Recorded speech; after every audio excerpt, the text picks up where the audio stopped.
know you know a lot about that, and said hard things about him. And he would never tell none of us kids what happened. I remember one time that some people had hurt him really bad. And he had always had a place on that old Mill Village. In the bathroom, he'd go, and we had an old tub that had legs on it. He'd go, you remember Francis, he'd go and he'd put his little head under that tub, and he'd get down and pray. Well, that time I said, I'm going to find out what's the matter with my daddy. I'm going to find out what people's doing to him. Well, I remember I went under the house and I listened to him pray. He was telling God all about it. And I remember it breaking my heart, Brother Doug. And I purposed in my heart as a little girl that there wasn't nobody going to get by if I could help it with running their mouth about my daddy. People, my weakness is preachers, Billy. I can't stand to hear people talk about God's man. Amen. God bless you. And I remember, I thought if I live to be grown, ain't nobody going to treat my daddy that way. I ain't going to let them do it. And I remember I told Mom about it the next day. She said, young lady, if your daddy knew you'd under that house listening to him pray, he'll wore you out. And the devil's used that on me many, many times about that being my weakness, because I let him know what my weakness was. But I'm glad, Billy, to know that there's still men around that fight sin like you do. Don't stop it. And I know people ridicule you, but one of these days it's going to pay off. I thank God for these preachers that I heard tonight, that young man tonight. I appreciate that message. And oh, that man this morning. What a blessing. I'm sure there's people that hates him. But people, y'all got something to be proud of right up here. I don't want to put it to word that put him on a pedestal. But y'all got a real man of God. You better be proud of it. You better treat him right, people. I'd rather have Jesus, hadn't you? Than anything that I know. Thank y'all. Just play that a little bit more. I don't think John I'll ever get that out of my mind. You over that house. Just trying to see you. About her daddy. Daddy don't know she's got it, but here's what God done on her about. She said, well, Jeremy, it broke her heart to hear daddy. I wonder what done to God's heart. Amen. If a little girl can be touched with the feelings of her daddy's infirmity.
make sure girls are happy.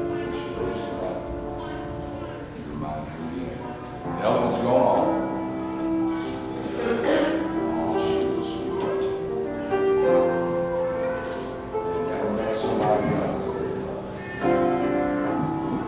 This family.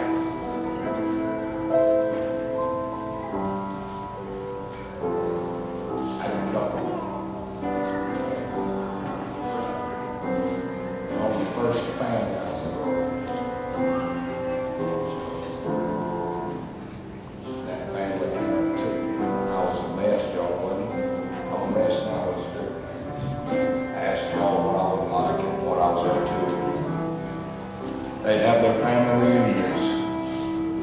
And that old long-haired boy would come up there and I'd sit around that old preacher. Short time he lived after I got saved. He was very special at them family get-togethers to me. After I got saved, that old long-haired boy that used to come up there now would be sitting on the bar with him.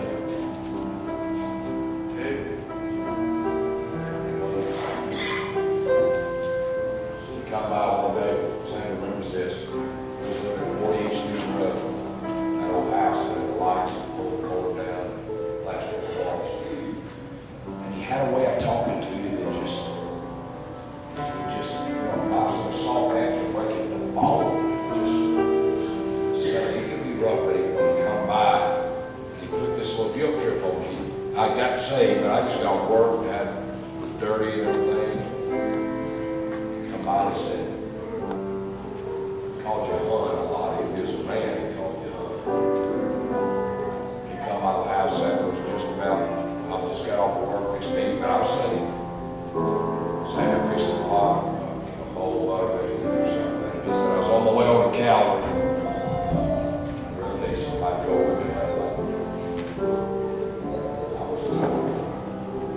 I learned something, the short time I was with him. Stopping at a gas station, and he'd be talking to the fellow, somebody that pumped gas back there. And he'd have to get out of the car and walk back. I was a young Christian, but I was supposed to, you know, like, just let up a little bit. They didn't call the gas all the people. They were not ashamed, Lord. I was still dealing with that baby Christian in little steps. He always kept a pocket full of stuff, 8 pens and little notebooks and prayers and tracts. You know the type of job. Go back there and start talking to that old gas station.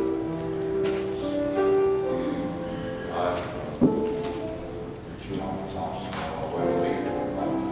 Pray for him now to stay. You're sitting in that car. I'm saying, but I wasn't used to it. He got me around